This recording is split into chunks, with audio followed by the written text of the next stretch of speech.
Hi, Living Waters. Happy holidays. My name is Courtney Gotch, and I have been asked to share how I can be the church through the scope of education. So, as many of you know, I'm a teacher. I teach fifth grade, and I have been teaching for about 14 years.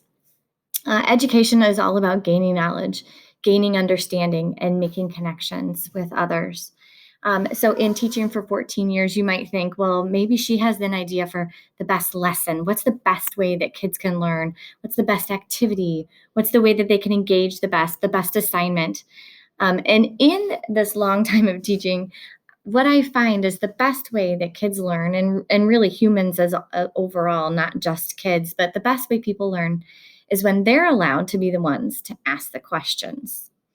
Questioning allows kids and humans alike to make connections. It helps them to engage, it helps them really wonder, and then it also helps them to seek the answers. By seeking answers, they stay interconnected, and they stay involved. During this tough time of COVID this year, there have been a lot of times when I have been seeking spiritual connection. Even right now, I'm just wondering and wishing that I could connect more, and continue to grow my faith a little bit more strongly, than as of right now. I also spend time praying that God will continue to guide me to help facilitate the connection that He has with my own children.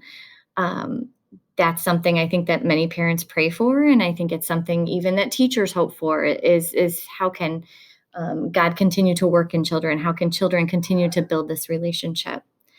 And while I'm praying this, I often am reminded of how learning works the best. So I go back around again to, well, how do kids learn the best? And I'm reminded of how we build relationships, how we connect with others, and in addition, how do we solve problems? And through all this, it starts once again with asking the questions. So, by allowing our kids, by allowing ourselves to ask questions, we become more deeply connected, we become more deeply interested, and we start looking for answers. With through God, through prayer, and through asking questions, I really truly believe that He's going to be the one to lead us to fulfillment, to help us to continue to grow so that we can grow our church, grow our love for Him and our commitment. So while this year has not been easy on so many of us, I pray that during this time, I'm hopeful that you and your family will join me and my family, in learning about God and continuing connecting by asking the questions. Take care.